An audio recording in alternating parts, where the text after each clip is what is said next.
Welcome to the Dealmaker Uncut Podcast, where we speak to some of the UK's most exciting entrepreneurs and hear their investment journeys. We'll discuss the challenges, successes and lessons they've learned along the way, with expert deals commentary from Jonathan Boyers, Head of Alvarez & Marsal Corporate Finance, and me, Chris Maguire, Executive Editor at Business Cloud.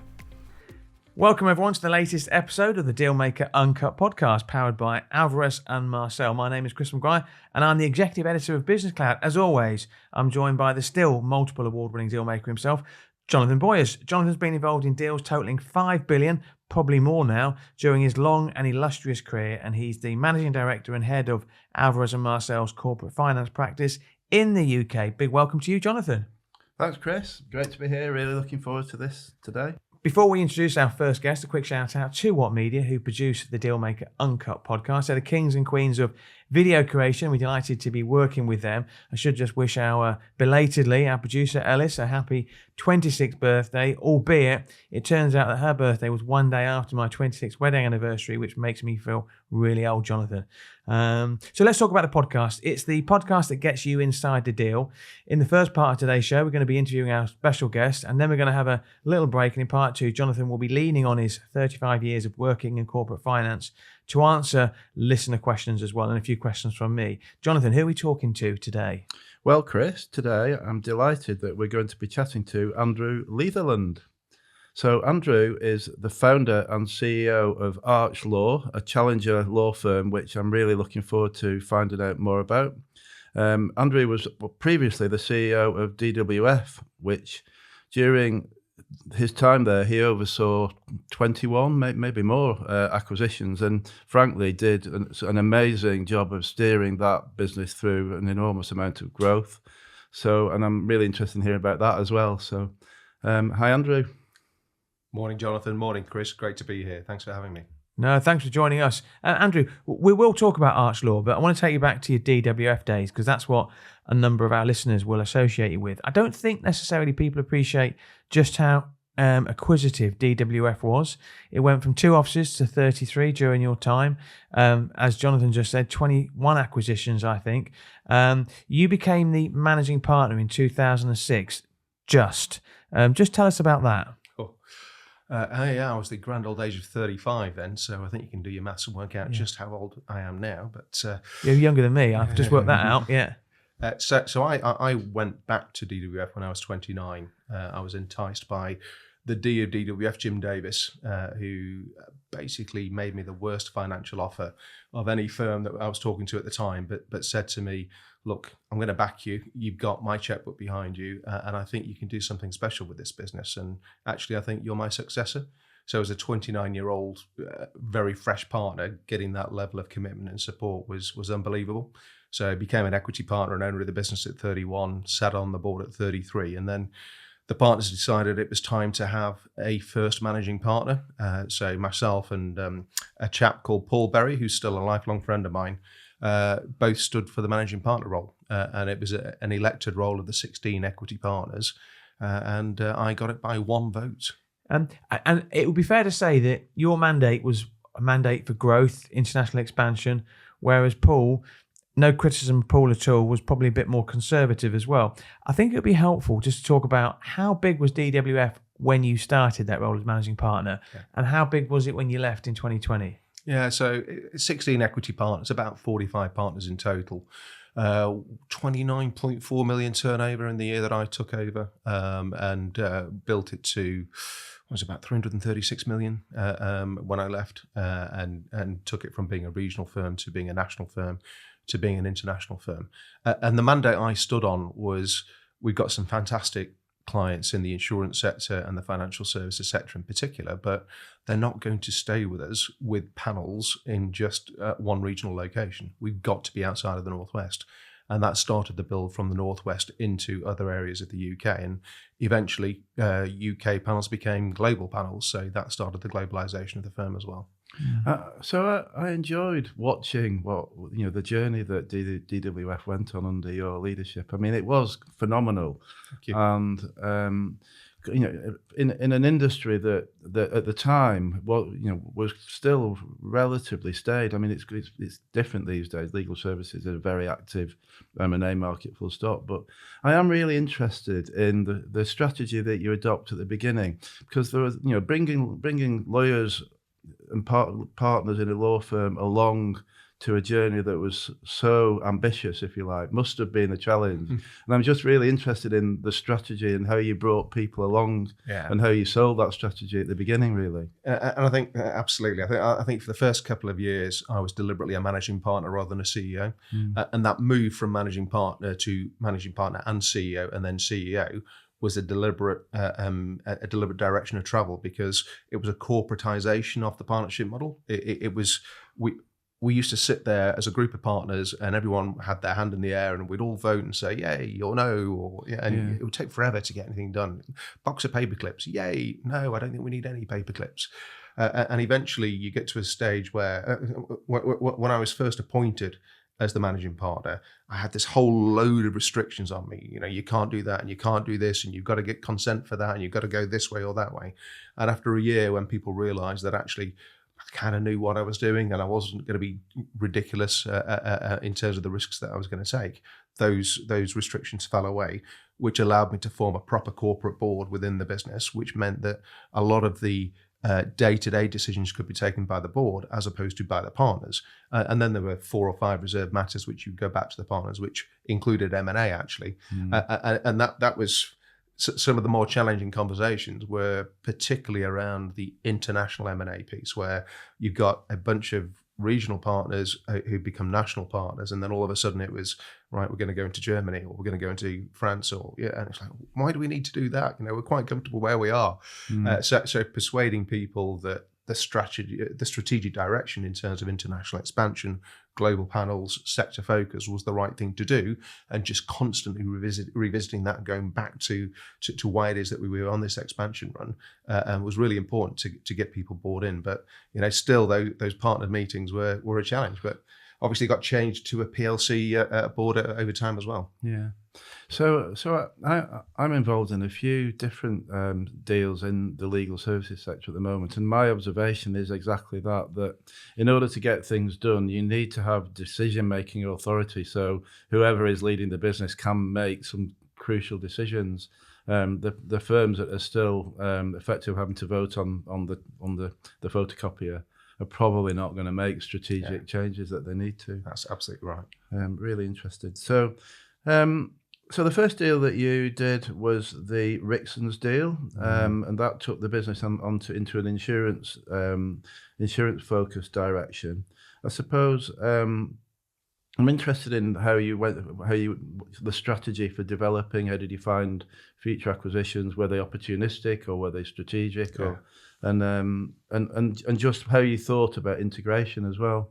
If I talk about the Rixon's deal, which I still think was one of the best deals that we did as a starting point, the firm DWF at the time had got massive reliance on a single client, so about 40% of the turnover was with one client.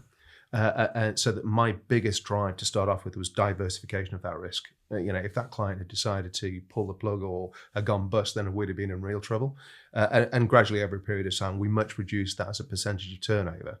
But the Rixon's deal was hugely important in terms of that, because it brought on several other insurers, but 2 really big composite insurers who are still, I gather, top 3 or top 5 relationships within DWF.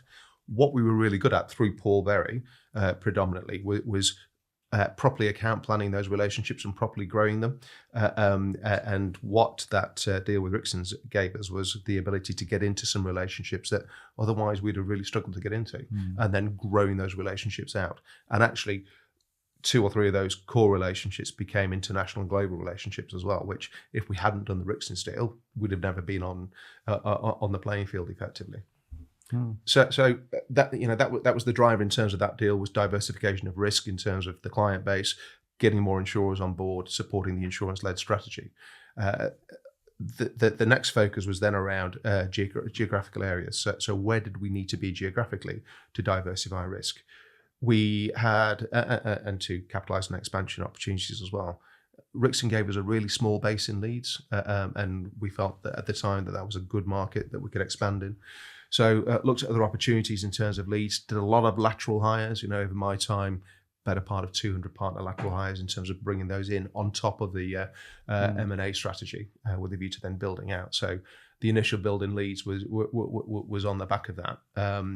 Birmingham, we did a small acquisition in, which was a public sector insurance focus, which gave us a footprint there, again, to build on from a lateral hire perspective and to integrate those clients through.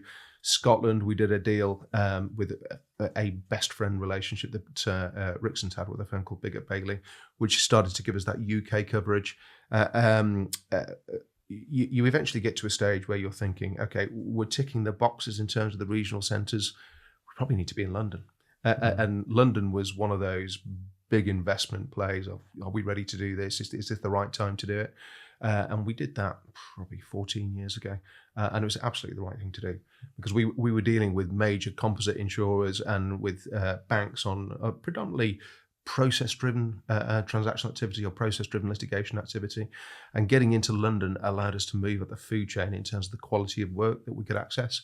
And having that presence there where a lot of the decision makers were based as well was really important. And I think that's what gave us a launch pad to build out really quickly. From a deal point of view, these were generally mergers, were they? You weren't going raising money and buying and paying cash. Yeah, no such thing as a merger, Jonathan. Honestly, there's always someone who's a dominant party. Yeah, but they were bringing people into the partnership. Predominantly net asset value deals, just releasing the balance sheet. So, and I'd say the vast majority of deals that I've done, I've probably done 24, 25 now, have been net asset value orientated, where you've got people who probably can't release the balance sheet any other way. They can't access their cash. So you give them an opportunity to realise that balance sheet through a pay down process.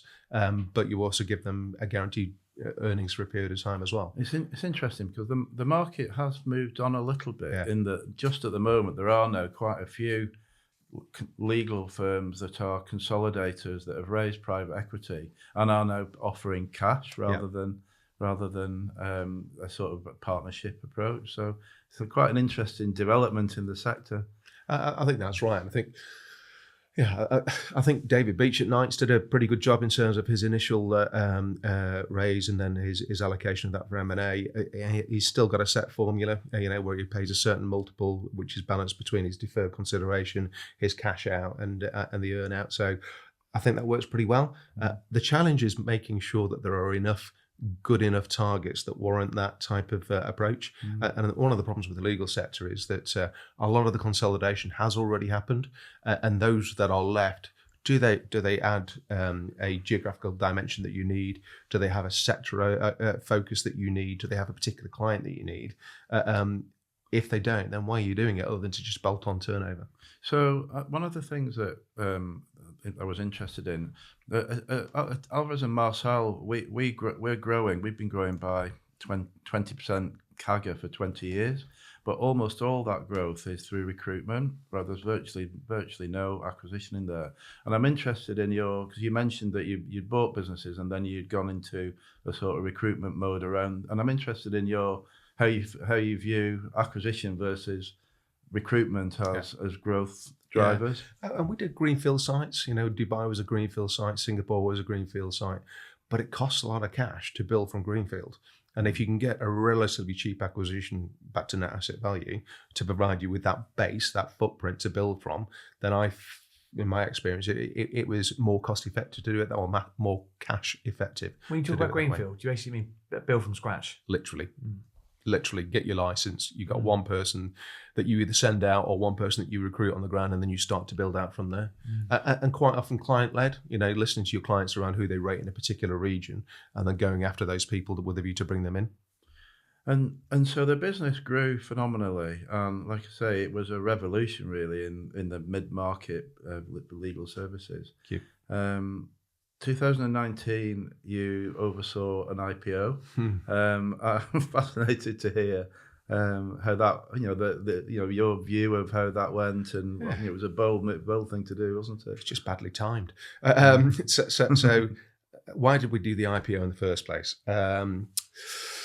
you get to a stage where your balance sheet, you put debt on the balance sheet with a view to doing the acquisitions. Your profitability is okay, but do you want to turn around to the partners and ask for more cash to do more acquisitions and international expansion? Probably not.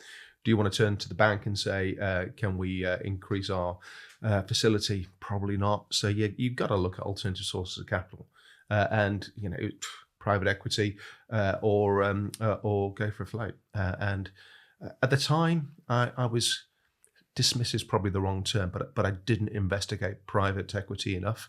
I was, I knew what I wanted to do with the firm. I knew the strategic direction. I just needed the funds to get it done. And I was very reticent about having someone sitting on my shoulder, as I perceived it would be, who would be telling me, no, you don't want to do it like that, or actually you can't do it that way. I wanted the freedom to get on with it. So I should have, hindsight, I should probably looked at private equity a little bit longer than we did at the time. But IPO seemed to be the right way to go. I think in some regards, what you did, and there's one or two other firms, as you alluded to, Knights and Gately, who sort of laid the ground for the private equity community getting interested in legal services. I think they'd made money in accounting, so a number of people had bought accounting firms and then run a buy and build program in that sector. And I think what you did, and the fact that that happened in accounting, has laid the ground for now. There's probably about 10 consolidators, if not more. I think that's right. It's professional services generally, as you well know, are hugely cash generative. So as long as you can get the right structure in place from a management perspective and the right retention structure in place, and again, that was one of the drivers from the IPO, was to get people being shareholders in the business, so they were literally bought into it, then I think it's a very investable type of business. You mentioned the timing wasn't right. Presumably Brexit and then COVID, wasn't it? Yeah. I mean, couldn't have timed it worse, really. No, absolutely. I was just looking at the terms. The share price was £1.22. The market cap was 366 million. I read a report at the time which said it came in below the expected range of 400 million to 600 million. Was the IPO everything you hoped it would be, Andrew? We were the only IPO to get away in that quarter. It was the quarter that Brexit happened, and there was no other IPO in Europe. So in some ways, absolutely delighted that it got away and reflected the strength of the business and the strength of the proposition, and 363 investor presentations. In other ways, we didn't realise the value that we wanted day one, but it wasn't about a day one. Nobody cashed out day one. This was about providing the next funding round for the international expansion of the business. Just talk about that, the run-up, the investor presentations. And so how did that feel, and what sort of response did you get? Were you confident? Was it hard work? Exhausting. Yeah. You get ferried around whichever city you're in. It tends to be the London, Edinburgh, or New York. So you get ferried around, and you're literally back to back. On bike taxis. Yeah. Well, actually, to be fair, I didn't have that experience. I was sat in the back of a nice Merc at the time, but I could definitely see people doing that, and I thought, I'm not up for that at all. So you start at 8:30, you finish at 6:30. You've got hour segments all the way through, during which you've got to do your pitch, and then you've got to get to the next one and do the pitch all over again. And it was a brutal exercise, but actually really rewarding as well, because it made you properly investigate and understand everything that you were talking about, and really commit to what it was that you wanted to achieve. So I actually, despite being knackered, I really enjoyed it, and I enjoyed talking about the business that we built and we were going to build moving forward. Yeah, and I'm interested. There's a leadership challenge to be doing progressive. That was all a disruptive series of strategies that you followed through the acquisitions to the IPO. And from a leadership point of view, I'm just interested in how that feels, bringing people along, and how much self-doubt do you have, and it's just, I'd be interested in how you view that challenge. It's just, you tell them once, they don't hear it. You tell them twice, they still don't hear it. You tell them 3 times, and they'll hear about 20% of it. So it's just that constant communication piece of reminding people what the journey is, why we're on the journey, and what we're trying to achieve. And we did that an awful lot. It was town hall presentations every quarter, one-on-one meetings with a lot of the partners to get them on board with it. But one of the benefits of DWF was that there was a cohesive group of partners who were bought into that strategic direction. Can I ask you about the IPO? I'm just mindful of the time. I'd be interested in Jonathan's view as well. IPOs seem to have gone out of fashion in a sense that, like Matt Molden at THG, I think if he could turn back the clock, I think he would. I think you look at Steve Oliver, great guy, Music Magpie. AO just announced they're going to acquire him for a modest fee as well. Do you regret the IPO at all? Did you regret the public scrutiny that you got? No, not really. I think I'd have done things differently.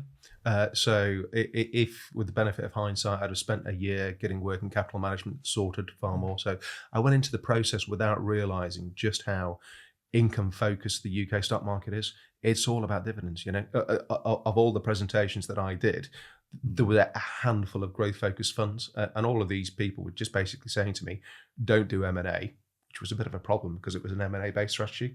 Don't do M&A and just make sure you increase your dividend every quarter if you can.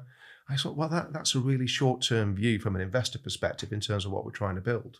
The US was the opposite. I walked into various presentations in the US, and it was, so how many M&As can you do in a year? And can you speed that up a little bit? And don't bother paying us a dividend, because actually we just want you to grow. So I think certainly back then there was a really different focus between the two markets, one on an income generation paying a dividend and one on a pure growth play. And I'm not sure that that's got any closer, to be honest. Do you think IPOs are dead in the water, Jonathan? No, not at all. I mean, there's situations when an IPO is a really valuable option, and it's not always the best for realising maximum cash from a business, but some businesses with some leadership teams they want to raise money, they're comfortable with the public scrutiny, they can use the paper to fund acquisitions sometimes, and it can be a great base.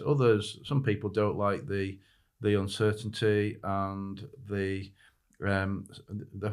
lack of control over share prices, and sometimes the share price will react to an unusual, unexpected thing that. But no, they've definitely got a role to play. I remember one investor saying to me, "You'll be checking your phone every hour just to see what the share price is." And he said, "Don't." He said, "Don't look at the share price until a Sunday afternoon when you've had a beer or a glass of wine." He said, "Because it will move for reasons that are completely out of your control." I remember when within a month of doing the IPO, I did an acquisition in Poland, which is a fantastic acquisition. Got it for an absolute steal, and I thought that's going to send the share price through. It'd be brilliant. And we went down by 2p. Because Donald Trump put some bizarre tweet out, and it was just that macro influence, that macro impact. It had nothing to do with us. That's Donald Trump here. Jonathan and I were sort of talking before, and Jonathan's a deal maker. I'm the journalist. I like to ask the journalistic questions, but Jonathan sticks to the deals, which is fine because that's the name of the podcast, the Dealmaker Uncut. But it would be remiss of me not to ask the question about your exit from DWF, because it came out as a bit of a bolt out of the blue. And I was reading a story yesterday, City AM, described in one report as an ousting. And this is how City AM reported it. Leaitherland was no technocratic leader or managerial gun for hire. It was his vision and drive that took the firm from its humble northwestern roots to make history as the first law firm to list on the main market of the London Stock Exchange just 18 months ago. One managing partner of a top 20 law firm said, "I'm massively surprised. He has been the driving force behind the whole of the DWF story. He's done a brilliant job without a lot of assets. He's a great salesman and brand ambassador, and he rescued the firm from a massive pile of debt by getting that float away." In the light of that quote, it seems surprising to me that you were exited / ousted / left, whatever word you want to use. What would your take be on that, Andrew? Firstly, I'd like to thank whoever it was that gave that quote. Yeah. It's a very nice quote. I appreciate that. It's difficult, isn't it? We moved from a partnership structure where every partner has a vote on certain things, including the entrance and exit of partners, to a PLC structure where actually it's a PLC board that takes the decision, and the PLC's got to work in the best interest of shareholders. The timing of my exit was COVID and lots of uncertainty at the time, and the PLC board will have made a decision that they thought was in the best interest of the business. Were you surprised, Jonathan? Look, the professional services is a career where people are progressing through the ranks all the time. So there's always new high quality businesses. There's always new high quality people who can ready to step up, and memories are sometimes short. So the thing that surprised me was that when you left, the chairman, Sir Nigel Knowles, stepped up. I thought as interim CEO. 4 years later, he's still there. I mean, that's quite impressive, isn't it? I think it's quite unusual for a chairman to step in for a long period of time. But again, at that time it was a PLC board decision, and they'll have had their reasons to do that. I think it's probably worth moving on to what you're doing now, Andrew. It sounds like you're having lots of fun. I'm really interested. I was surprised to hear you've already got 140 people up and running, and I think you said revenues are up to £7 or £8 million. So obviously, I've been involved in starting a new practice that's been growing really rapidly, and so I can see I've probably got some empathy with what you're doing. But I'm really interested to hear what you've been doing over the last year or so. Thank you. So I came out of DWF and I was sat there, middle of COVID, middle of a global pandemic, getting lots of nice phone calls from big US firms, etc., to say, will you do a European build for us? Will you do this? Will you do that? And I'm thinking, I'm not sure I want to go back into an environment where I've got a group of partners around me, or I've got a board that I'm accountable to, or even external shareholders. I kind of want to have full control over my own destiny and a full ownership of something that I move forward with in terms of a build. That's how the idea of Arch came about. And it was literally within about 3 weeks of me going, I thought, right, that's the direction of travel. And when I was doing the investor presentation, a lot of the investors were saying, are you a Keystone Law? And I'd never heard of Keystone Law at the time. And obviously now it's a big name on AIM. I said, who's Keystone Law? And I looked at it and thought, okay, so it's a revenue sharing model where the lawyers only get paid when the clients pay. And one of the big problems most professional services, but particularly lawyers, have is getting their bills paid, getting the cash in the bank. You don't have that problem with these models because they don't get paid if the client doesn't pay. So they are hugely incentivized to get that cash through the door. So I really like that as a model. And I thought, okay, I can do something in that space.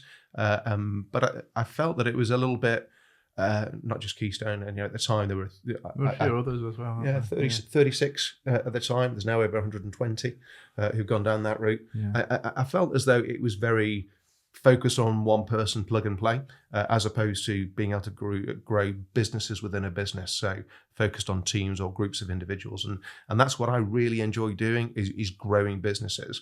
So if you kind of put me into something, I'd like to work with people to help them grow their business within my business. So it was a perfect template to do that, and that's what we've done, is bringing people in who start with a small base but expand really, really quickly based upon having the confidence and the guidance sometimes in terms of my input.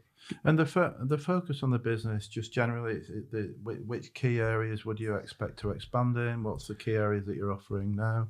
Target market? Yeah, I mean, the four differentiators in terms of firms in this space for me was use of technology, making sure that whoever you bring in from a advisory perspective is technology orientated and is willing to buy into the use of AI, is willing to buy into the use of the best technology platform that we can provide. And if they're not, then the wrong person. The international play, having an international platform that you can build over a period of time and create those referral opportunities is really important. Team-based play, so having people who are focused on building a team rather than individual. And then finally, management strength, having a really good management team around you that provides you with that bandwidth to be able to support people in the business and scale it. Can I ask one question, if I may, just before we go to our first break? Our final question of this section. It's I look at you two and I think to myself, right, you're like kindred spirits in the sense that, like, Jonathan was at a Big Four accountancy firm for like 34 years of his life. And then after taking gardening leave and doing virtually nothing in his garden, as far as I can see, he's then got this new lease of life at Alvarez & Marcel. You were at DWF for a number of years. You left in 2020. You come back. You launched arch.law, and it looks like you're both unbridled or unburdened in a way. Would that be fair? Well, from my point of view, yeah, I feel completely energized with what we're doing. The idea that the ability to build a business with a clear strategy and direction, and be able to make critical decisions is fantastic. I'm really loving it. And he looks a lot better. It's all been a the couple music, of years since I've seen him, but he looks a lot better on it. Yeah. And you look, the story you look. I mean, you're your master of your own destiny now, aren't you? Yeah, and that for me was always going to be really important. Yeah. Was having that full ownership, no accountability to anyone else. And if I wanted to do a certain thing or go down a certain direction, it was my call. And I was very lucky at DWF because I had a lot of freedom to do what I wanted to do, but I still had accountability to what was eventually 69 equity partners and then a PLC board. I don't have that anymore, which is great. Andrew, I look forward to your life being turned into a Netflix series. But for now, thanks very much for coming in. Time for a quick break. When we return, Jonathan will be answering some of your questions.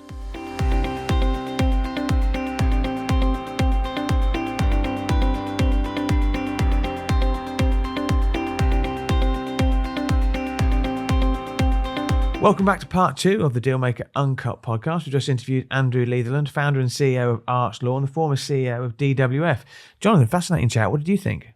Yeah, really, really interesting. I mean, like we discussed, I feel like that journey that DWF went on was a really progressive.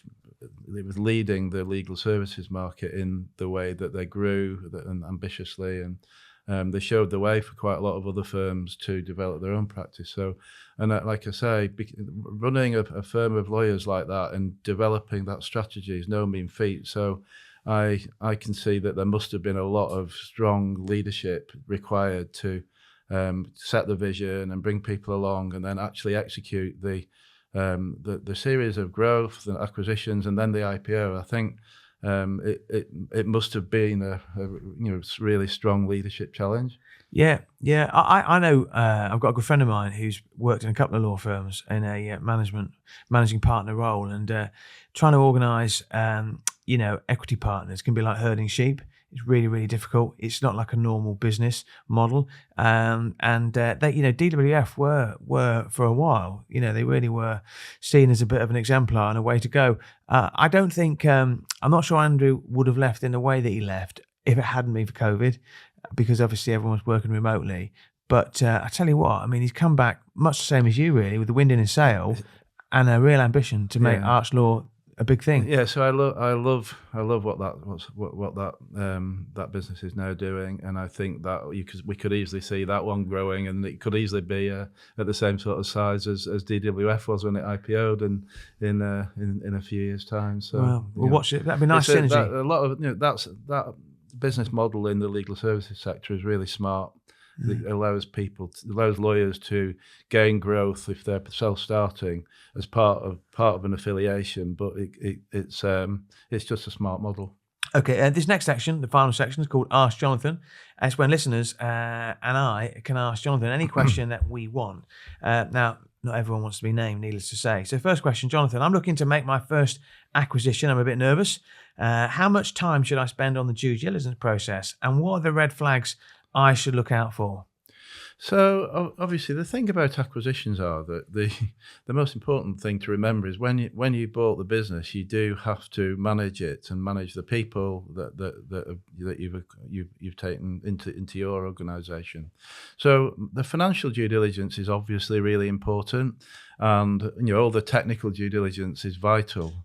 I think what people often underestimate is the fact that all businesses are made up of people, and so it's really important to make sure that in the deal process, when you've got a strategy for the acquisition, you remembered that the people involved are going to become part of your business, particularly if the people who are selling and who you're giving money to are going to retain key leadership roles in your business. Then that the relationships are vital, and I just think that the planning and the empathy about how people are going to fit together in the new organisation is often underestimated. It's really vital. It's obviously important to check that there's no hidden tax liabilities and to understand the financial trends, but I think there's a more holistic approach to acquisitions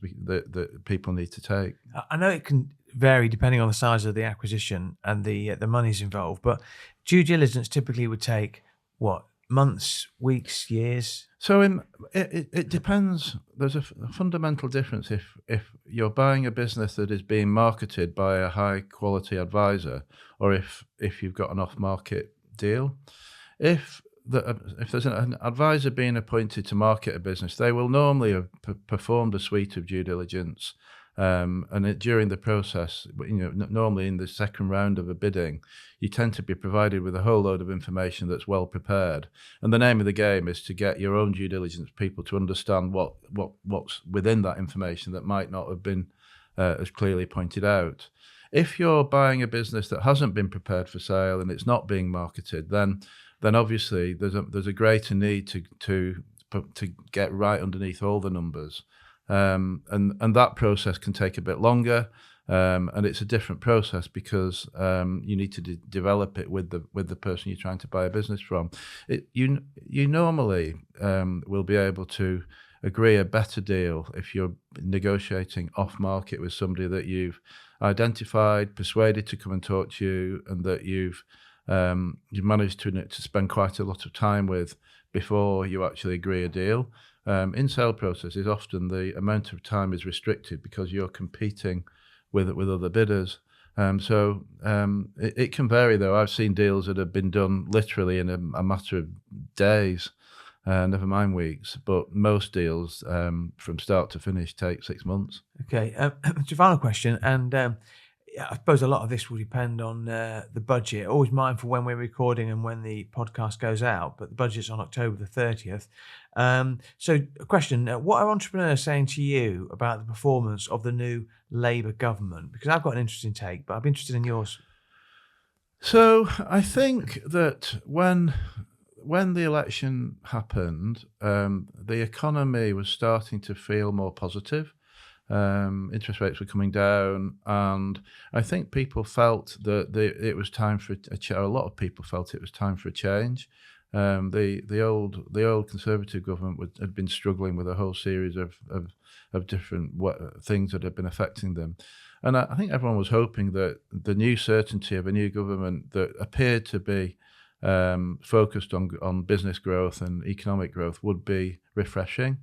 I think that it will take a bit more time really to work out whether they can deliver that. Their strategy on tax and growth will evolve over time, and so I think that the jury is out, and there's been some distractions in the early days around the gifts and stuff like that. But I think it will take longer to assess really how the new government's going to perform in the area of supporting business. I've got an interest in politics, and I think the Labour Party and Keir Starmer's got more credit in the bank than the right-wing media think.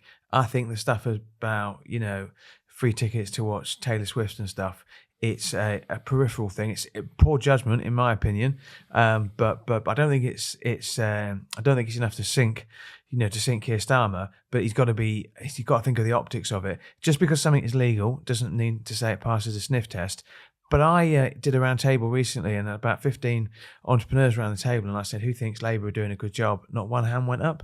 Now, that's not to say that they thought the Conservatives had done a fantastic job, but I think there's a lot of cynicism and a lot of concern among entrepreneurs, many of whom are trying to get deals over the line, before there could be a big increase in the capital gains tax. We will watch and see. I'd like to finish on that note.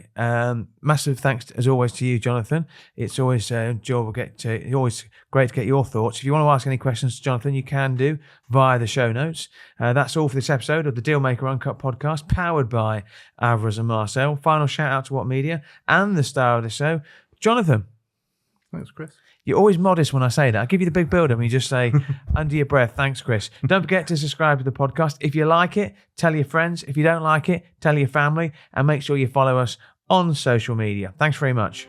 Thank you for tuning in to the Dealmaker Uncut podcast. We hope you enjoyed today's conversation and found it insightful. If you like what you heard, be sure to subscribe and tell your friends. We'll catch you in the next episode of the Dealmaker Uncut podcast.